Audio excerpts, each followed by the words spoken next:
Welcome back to the 2022 History Across the Humanities Conference. This year we're a hybrid event, so we have a few people here in person at the Youngstown Historical Center of Industry and Labor, and we also have a number of viewers watching on our YouTube Live. In trying to make this as interactive in this strange format as possible, I wanted to let you YouTube viewers know that you are invited and encouraged to ask questions in the chat box. I'll be monitoring that, so if you have questions as our panelists are speaking, feel free to drop questions there and I'll relay them to our speakers here.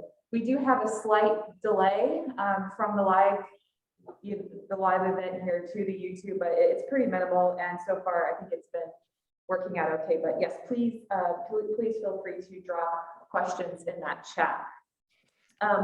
So with that said, it's my privilege to introduce our next panel. History Happened Here, the Wilson Bruce Evans Home Historical Society. So as the Robert Reeder Professor of History here at YSU, it's my pleasure to welcome you to our this month's installment of the History Happened Here speaker series. This series is sponsored by the Robert W. Reeder I Memorial Endowment and explores subjects in local and regional history, highlighting the contributions of Ohio and of Ohioans at important moments in history. It's a special privilege for me as a historian to be a historian of the 19th century United States living in Ohio. This state was at the forefront of the social, cultural, economic, and political movements that catapulted the young United States from provincial colony to modern industrializing nation. And African Americans played an important role in this transformation, though that history has been popularly at least overlooked. So often, the history of African Americans in the antebellum era is told as the history of the enslaved. And individuals like Wilson Bruce Evans, a free person of color, and his community, the idealistic but complicated Oberlin, add fascinating new dimensions to our understanding of this period, and they deserve our attention. But with that, let me turn it over to the experts. So today I'm very excited to introduce you to the Wilson Bruce Evans Home Historical Society, namely Phyllis Yarber Hogan, Dr. Gary Korblith, and Dr. Carol Lasser. Thank you so much for being here. Okay. So I think I'm up. So first off, Amy, thank you for inviting us to participate. And thank you to everyone who's watching this either in the auditorium in Youngstown or from afar. I'm Gary Korblith.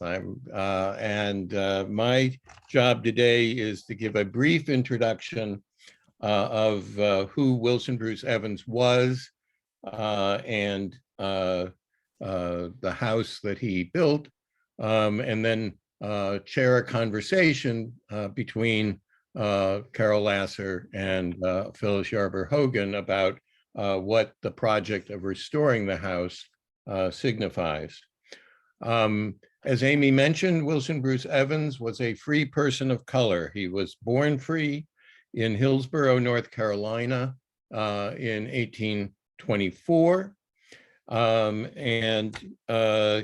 He trained in Hillsborough as a cabinet maker, following in the footsteps of his older brother, Henry.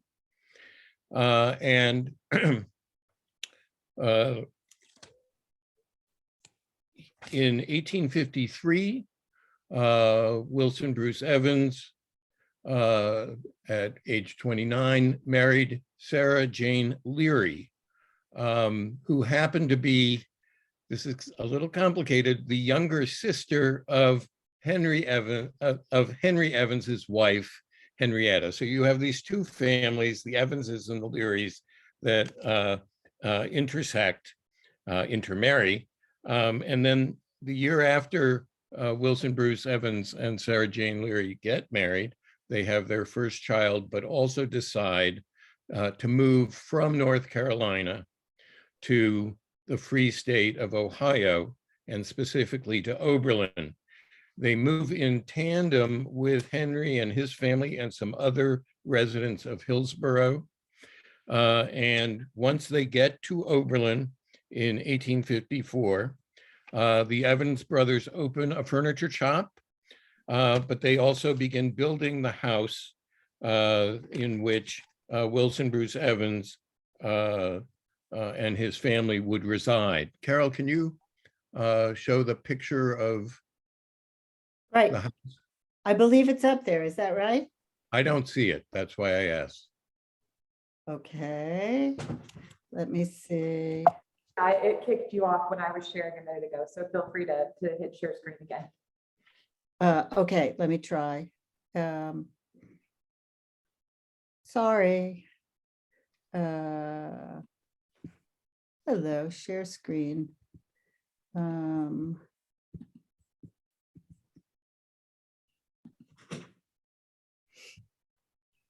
Can you see this now? No. We see the history across the humanities poster.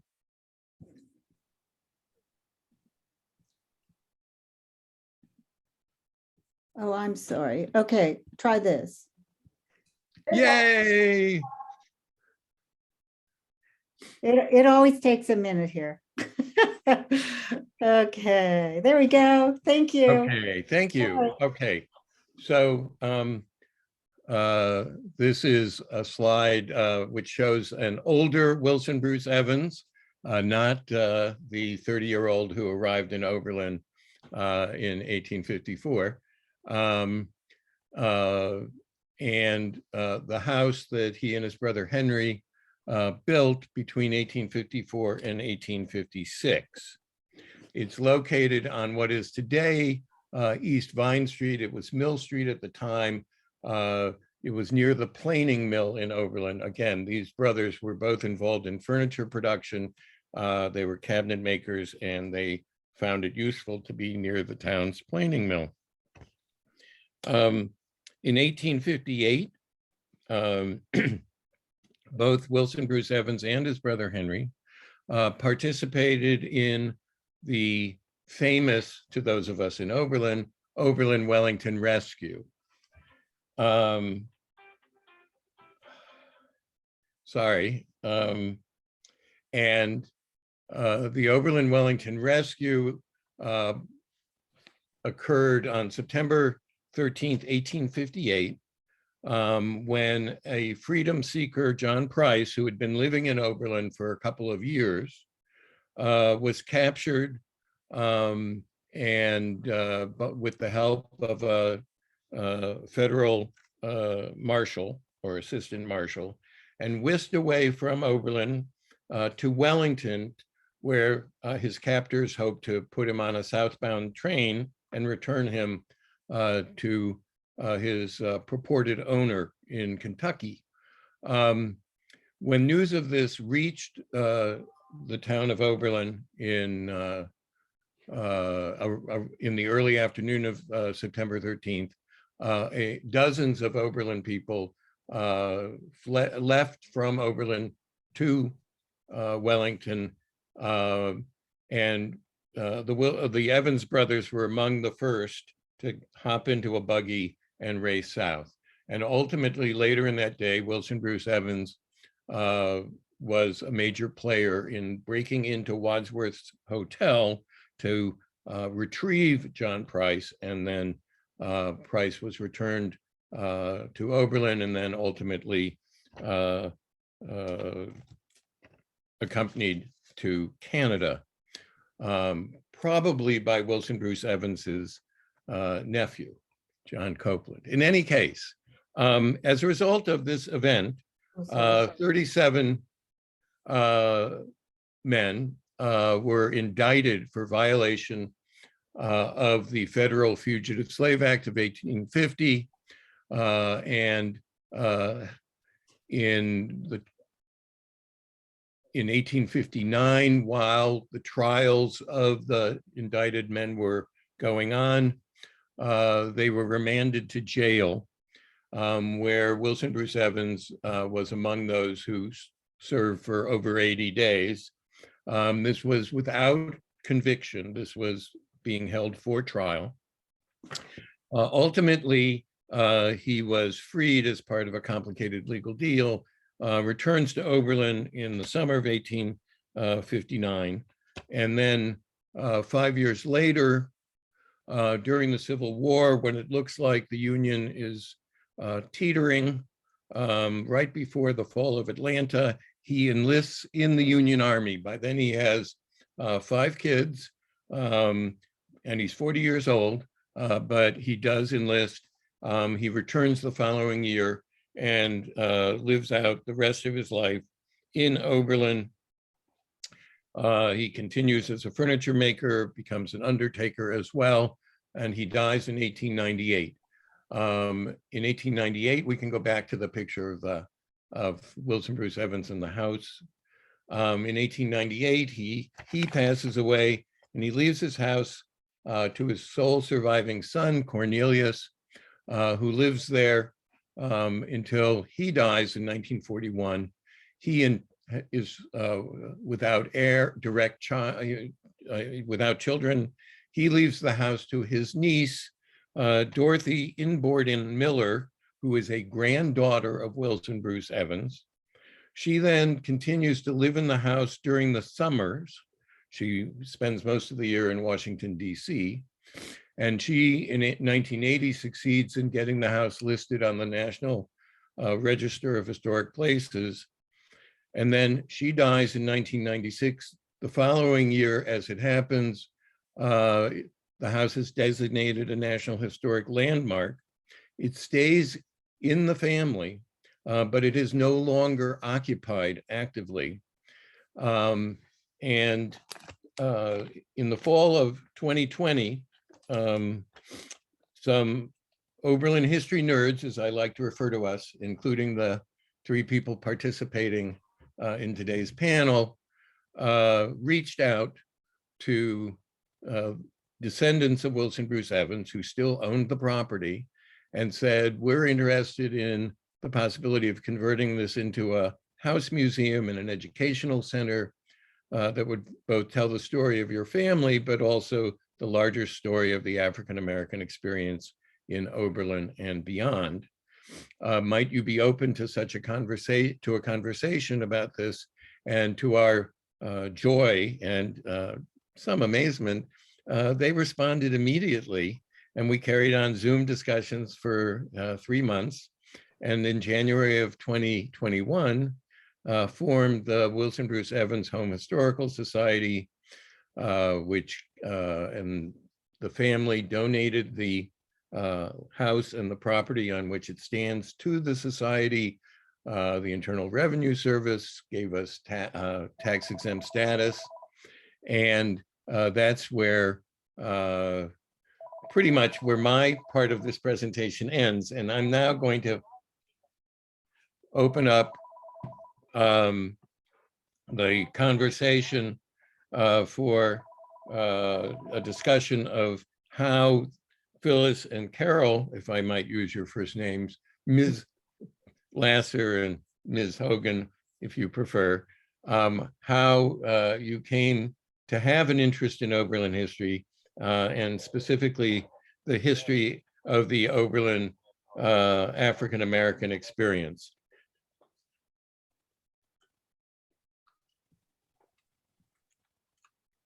So, Phyllis, perhaps you can lead us off. You grew up in Oberlin, and maybe you can tell us how.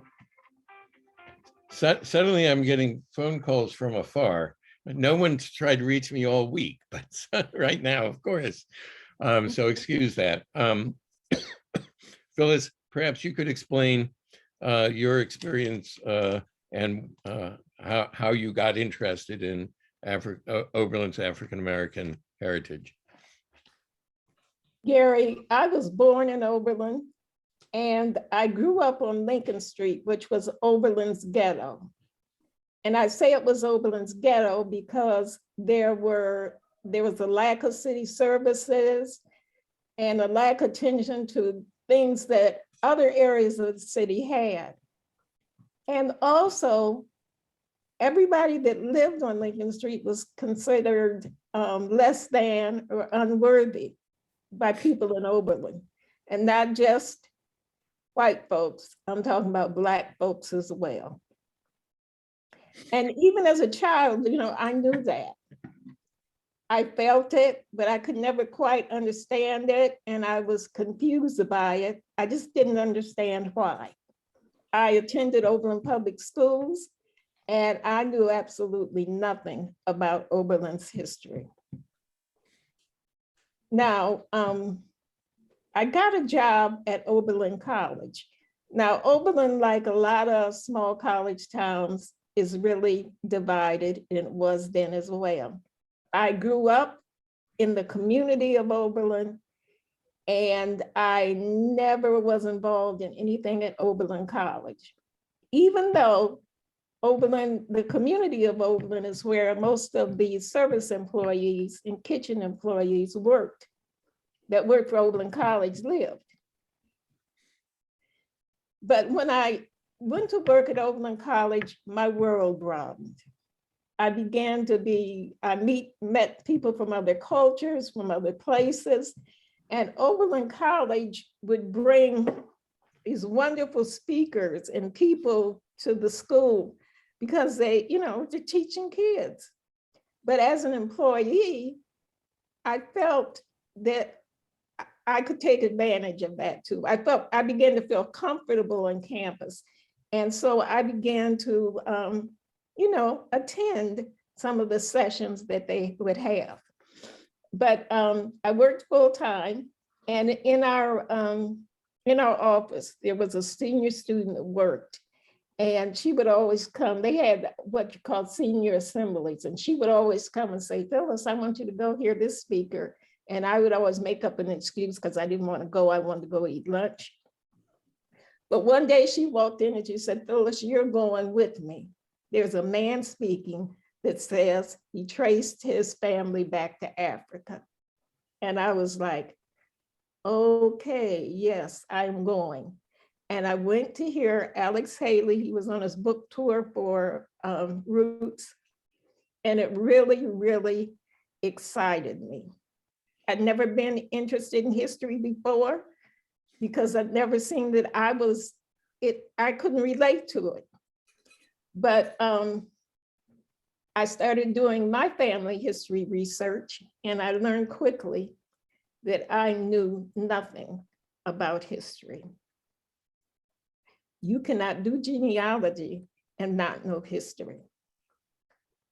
And so Oberlin also offered employees, and I was a secretary there, the opportunity to take one class a semester free. You had to make up your time, but you didn't have to pay for the class. And so I bit the bullet and began to enroll in history classes. I enrolled in a lot of African-American history classes. And in all honesty, I walked around mad for a number of years. And I have later learned or came to understand that I wasn't really mad. I wasn't really angry. I was ashamed. I was ashamed because I didn't know all these Black folks had been writing and doing different things. And I felt like I should have known. So eventually, about 7 of local women that were involved in genealogy decided that we were going to organize into the Oberlin African American Genealogy and History Group. And it was helpful because we could share our own family history, but we also began to do things. It was a platform for us to invite other people, other African Americans in Oberlin, to share their family history, a way to get information out to other people. But one semester, as I was looking through the Oberlin College course catalog, to see what I might be interested in taking that semester, I came across a course called Oberlin History as American History. And it was taught by Carol Lasser. And that class really, really, really helped push me into wanting to know more local history. Because remember I told you that I didn't understand why we were treated the way we were treated, or why we didn't have the city and people treated us as I was growing up on Lincoln Street. Carol required a paper. And I knew right away that I wanted to research Lincoln Street. And she really helped me to figure out that my questions and my unease was valid. I learned resources, maps, and all kinds of things to help me understand the process of what happened. And one of the things she did in the class, I can tell you this, it was like the height for me, but she took the whole class into the Oberlin College archives. And I don't know how those other students felt, but I was just on top of the world, because the class made me feel like I had a right to go into the Oberlin College archives to do research. It like gave me confidence and courage. And it also increased my desire to learn local history. And Carol has been teaching me ever since that time, even though you can teach somebody older than you, because I was much older than Carol, but she continues to do it. And that really began my interest, really heavy interest in local history. Well, thank you, Phyllis. It's an inspiring story. And it's not just a story. So now let's turn to you, Carol Lasser. And perhaps you can explain how you came to have an interest in Oberlin history, such that you were teaching that course, and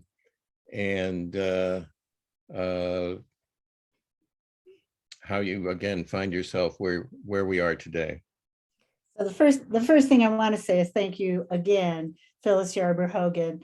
You are a teacher as much as you are a student, maybe more of a teacher. You transform the way I think about Oberlin history. I began teaching history at Oberlin College in 1980.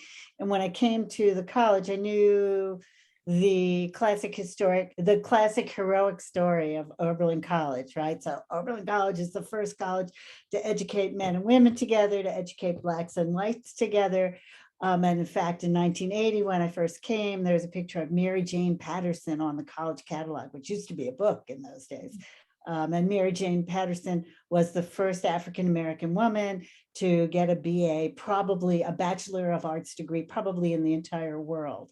But I didn't know, nobody made a big deal of the history of the town. I really did not know the history of the town when I arrived, nor did I know the history of the kind of backsliding from that heroic moment in the antebellum period, such that, as I was later to learn when Gary and I completed our book on Oberlin history up to 1920, we take our story to 1920, which is a moment in which Oberlin, Ohio had become a very segregated place. It was segregated in housing, it was segregated in employment, it was segregated by race and education.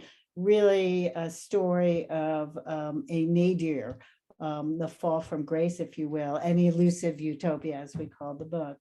So by the time Phyllis came to my class, I was kind of poking around, trying to figure out the history of Oberlin as a town, trying to figure out what it was that had caused this trajectory. Again, I think, Phyllis, you are in part responsible in part responsible for a change in my and Gary's understanding of how Oberlin history plays out, including, and we have Wilson Bruce Evans here up on screen. One of the things that Gary and I worked on when we went back to look again at the abolitionist movement in Oberlin is the way in which African-American abolitionists in Oberlin really pushed their white neighbors to understand what Black emancipation meant very differently. They were in the forefront of this movement, and they, in a sense, kept their white counterparts honest, understanding the immediacy of the need for emancipation, for resistance. And so that kind of way in which understanding the Black experience changed the way in which I saw Oberlin history. And it's a passion that, I've carried into my classes since then.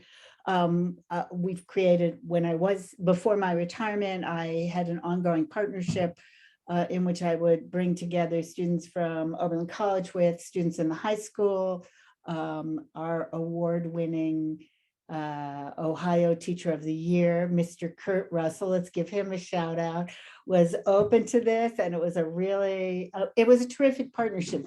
My students began to learn that my college students began to learn from these high school students, again, how differently the town looked depending on which way you came into it, whether if you came in as a college student, looked one way. If you were a high school kid growing up, very, very different thing. Phyllis was incredibly generous and would partner with my classes in other years to help them do community history projects. And we did one on the history of the Black churches. We did another on African-American organizations, working with Phyllis and with African-American genealogy and history groups.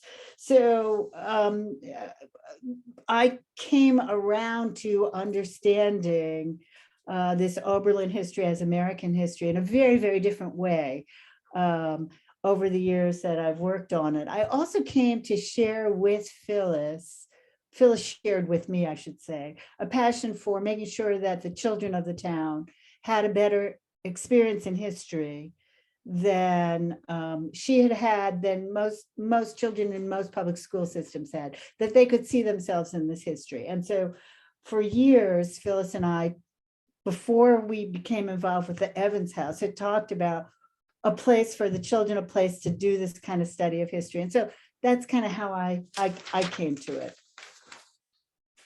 Okay, so now I'm going to turn back to Phyllis and ask for you to explain your vision of what it is we're doing, what you hope the Wilson Bruce Evans home, once restored, will provide the community. And then after that, we'll return to Carol, who's serving as manager, to explain some of the nuts and bolts. And finally, we'll open the floor and the screen to questions from our audience. So Phyllis, if you can say something about your hopes for this project, that would be great. You're muted, I think, Phyllis. I never want another child to grow up in Oberlin and feel the way I felt. Never again. I have long, as Carol said, I have longed for a place where Oberlin's children and their youth can go and learn their history. And so the Wilson Bruce Evans Home Project is a dream come true for me. I see it as a place where Oberlin's children can come with pride and learn that they had a place in shaping Oberlin's history. And they can learn about the Wilson Bruce Evans family and other Oberlin African-American families that contributed. And I don't want them to, I want Oberlin's children to see themselves not just as the fugitives that came here that needed help, but I also want them to be able to see that they were part of the rescuers, that we were willing to give their freedom, if necessary, to help their people. Just knowing that you fit in gives you an understanding of your identity and your value. And it also gives you the feeling that you have the right and responsibility to help shape Oberlin today. I never again want another child to feel the way that I felt. And that's what I think the Wilson Bruce Evans home, opening it to people, making the children feel welcome and proud when they come, is, I think that's what it's going to give to us. And I am so looking forward to having that happen.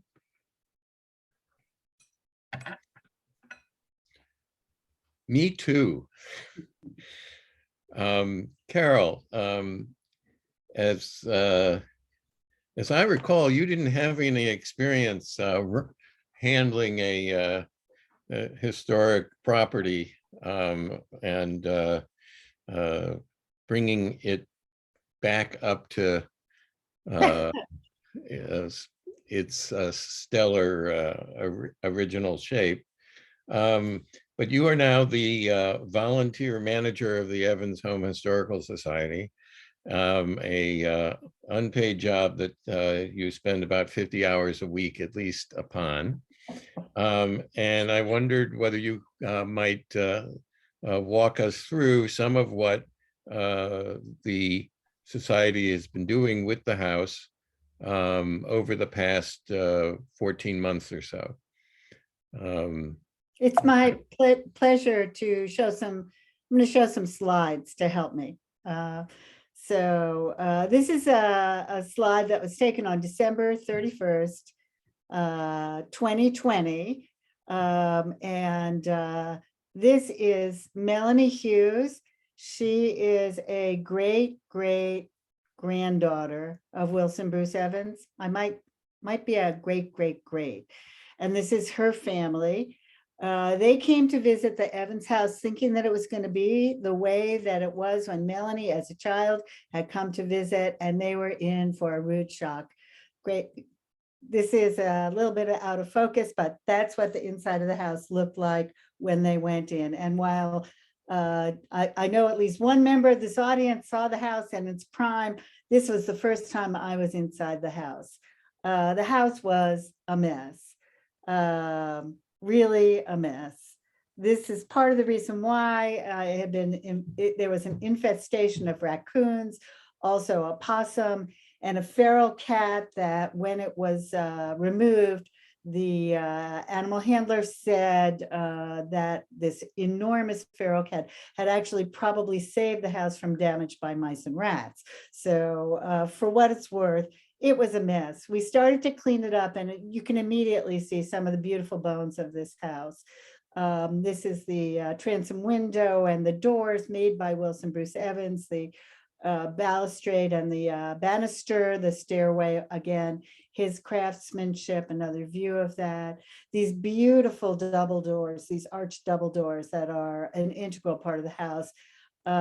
So anybody who's in the house, this is upstairs. There are 4 bedrooms upstairs, and while they're not much to look at, the amount of light, the vision that went into getting this much light into these rooms. This is what was the kitchen wing off the back. The house was a mess. And I think I was blissfully unaware of what it would take to bring it back, and had a much shorter time frame in my mind.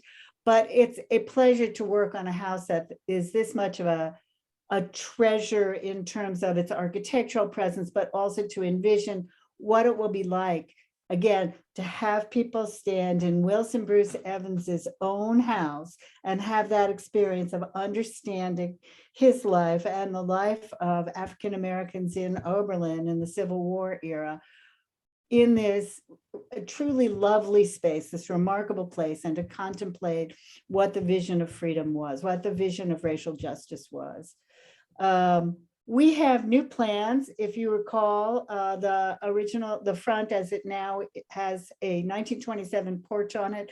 We want to restore this Civil War era porch. In part, we're going to get the porch, the front windows on the main floor will be able to let in light again, and we'll uncover that beautiful transom window over the door. These are plans that were made by city architecture, and we took them through the Oberlin Historic Preservation Commission, which has approved these in principle.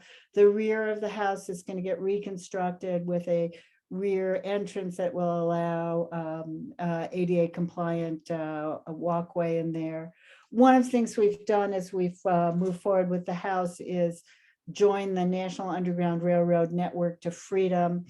Becoming a part of the National Underground Railroad Network to Freedom, which is a National Park Service program, was actually a really important learning experience for us about how the house would, what we needed to do to apply for various things. And now we're applying, especially for grants, and how also we needed to think about bringing attention to the house. So when you come out, hopefully we will get our sign up in the near future and you'll be able to take a look at it.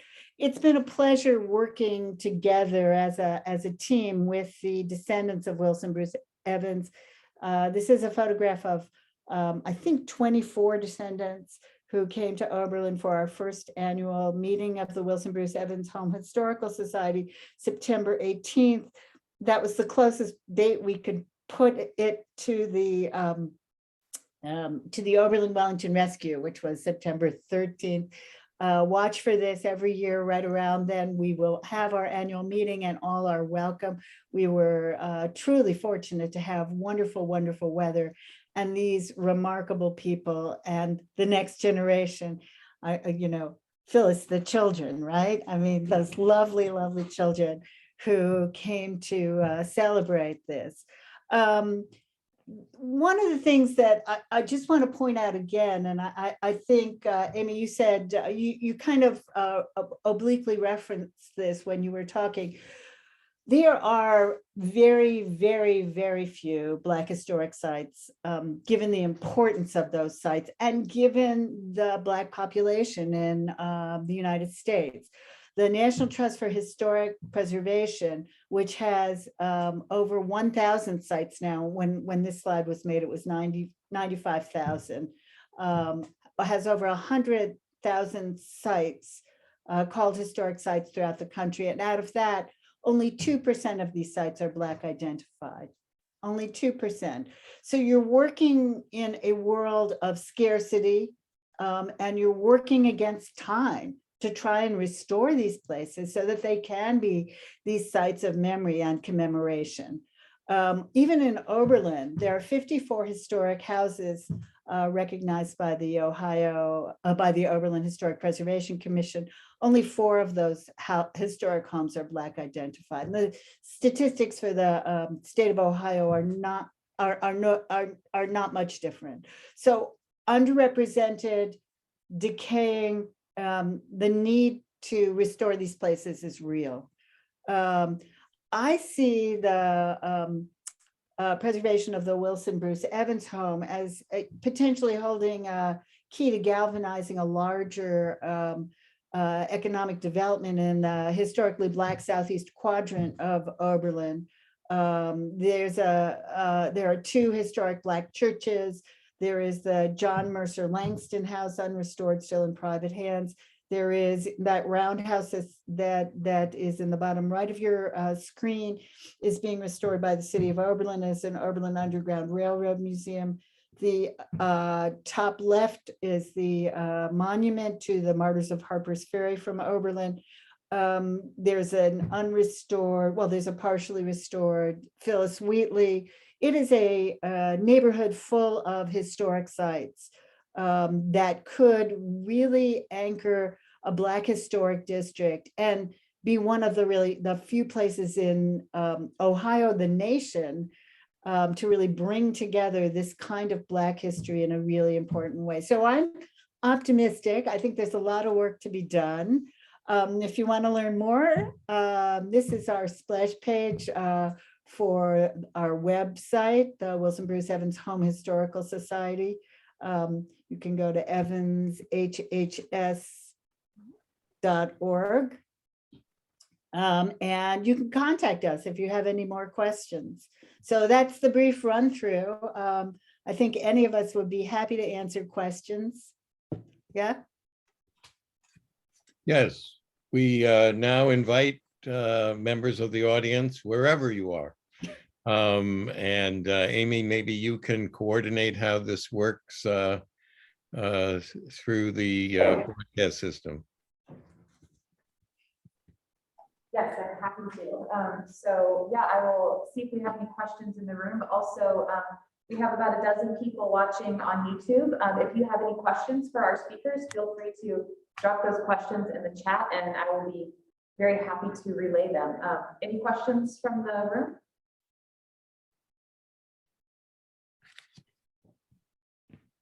Okay, good, because that means I get to ask my question then. So I'll start us off. So Carol, I was struck by something you said about developing this home as a site of memory, and given your work in Elusive Utopia, I'm wondering what kind of memory or narrative you see the home advancing. Do you think it's important to both celebrate this history of Black anti-slavery activism, but then also acknowledge the sort of 20th century racial disparities that exist in Oberlin and that Phyllis spoke about? I'm just kind of wondering if you could sort of speak to the idea of a site of memory and how you grapple with these contradictory aspects of Oberlin's history. Yeah, I think that's actually a terrifically important question for all of us who want to tell a broader and more inclusive story and a more honest story, right? So there is true heroism to be celebrated in the Oberlin Wellington rescue, but the Evans House seems to me especially well situated to talk about what we used to call declension, in the sense that the subsequent generations of Evanses, in order to pursue their careers as really outstanding educators, had to leave Oberlin to find work. Oberlin did not employ its first African-American school teacher in the public schools until 1940. So 3 generations of Evans family members had to leave in order to become teachers. For those who were, so Sarah Jane Evans married a man named Thomas Inborden, and the two of them founded a school with the help of the American Missionary Association near Enfield, North Carolina. Oberlin College did not hire a Black faculty member, a Black college professor, until 1949. So to me, there's a way in which the Evans family story, that they continue to come back to this town for the summers, is important, but they were unable to live here and pursue their careers as educators. I think it's a perfect place to tell a story both of achievement and of the barriers and the inequality and the injustice that this family faced. Thank you. We have a question on the YouTube chat from Joyce, who wants to know, Carol, can you share a little more about the funding for the Evans project?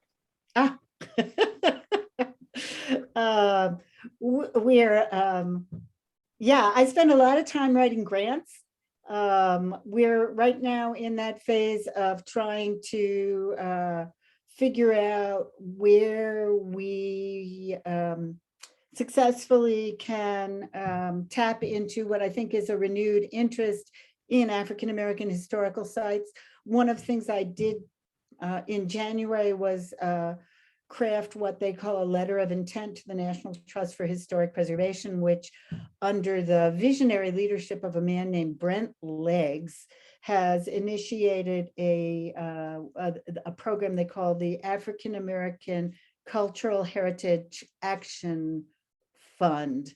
And so it's become a priority for them. So I'm hoping that some of that will come through. I've been applying locally to some of the generous foundations in Lorain County and this area. And I will continue to, I am hoping to write a grant for, in the next few days, to the National Park Service's Save America's Treasures program. So a lot of grant writing, and I think that will be, especially as COVID begins to subside, that will be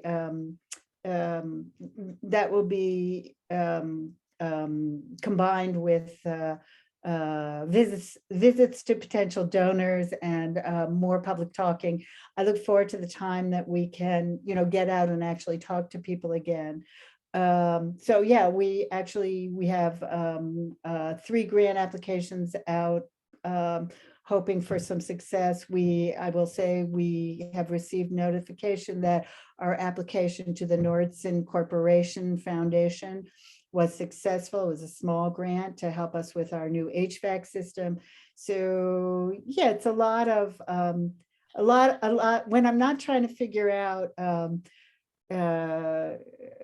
everything from alarm systems to whether a new electrical system can be put in underground. Most of my time is writing grants, and fortunately that part of it's more familiar to me than a lot of it. Can I just add here that we found from the get-go that first, because we're the new kids on the block and don't have a track record, that's a barrier for us, but that if we could build our membership, that was a sign of community support. So if you can go out to the evanshhs.org website, you can, for a mere $12 a year, join the organization. That helps us as we make our pitch to these foundations. And we're, as Carol mentioned, we're working at the local level. We're working with the city. We applied for a state level grant. And then there are these national programs. We do have some local benefactors with deep pockets who've also helped out, because some of these grants require matches, and we have people pledged to meet those matches if we are awarded the grants. But what we thought initially might be a project for a few $100,000, the budget's now looking around 900,000, Carol? That's the last, in order to get the house in shape so that we can open it publicly. But this is an instance where yes, we can applies, and we are determined to do it, and do it within 2 years. We have a new question in the YouTube chat, and Carol, I think this might be somebody who knows you. Dorothy says, Joe wants to know if there's any way we who missed Carol's course at Oberlin can access it. Might it be offered as a future program? Hi, Dorothy and Joe. Dorothy and Joe Luciano. We send you our greetings. It's an interesting idea. I mean, one of the things that made the course what it was, I'm going to say this was, it was always a community partnership. It was always doing real history. I mean, when Phyllis says she did a history of Lincoln Street, she did a history of Lincoln Street. There was no history of Lincoln Street before Phyllis did it. And she did a history that is now a really important part of the way in which, I would teach that course. but I'm not sure, so I'm not sure how it would translate from a really hands-on history kind of course. When we talk about it, we had maps. We had one year I took people on a bicycle tour in order to have them actually see where one of the streets in the 1950s had been blocked off, and you could still see the recurbing in a fight over Black ownership of North Prospect Street. It was a lot of fun. Maybe we'll figure out a way to do it. Well, so behind your back, Carol, Phyllis and I have been in discussion about doing a winter term project at the house once the house is open, and having Oberlin College students, and if we can rope Mr. Russell in, also Oberlin High School students there for at least a module type course. It wouldn't be the same semester long teaching experience, learning experience, but it would build on your glorious history, dear. Wonderful. Well, I think I'll just ask one final question then. And Gary, I think you've answered this already, but it sounds like the best way that students in the community and Ohioans can support your project is by joining the society. Are there any other things you'd like to suggest in terms of way people might donate their time or their financial support to your project? Well, you can both join, and you can also donate beyond your membership. But we're looking for allies. We're looking for other organizations with whom we can kind of exchange organizational memberships. We want to create a network that will extend beyond Oberlin itself. And so we're always interested in knowing what other groups in the state and beyond the state are doing. And so, you know, just kind of being in touch, it would be great. And you can get in touch with us, I think, most readily by sending a note to Carol at manager@evanshhs.org. And then she can channel those communications. But we're, you know, we want to get the word out. We want to create a trend. We want more kinds of projects like this popping up wherever they can. Wonderful. Well, I guess that concludes our History Happened Here discussion for today. Thanks once again to our panel, to Phyllis and Gary and Carol for taking the time to join us this afternoon. It was a fascinating project, and we wish you all the best of luck. Thank you, Amy. Thank you. Thank you for having us.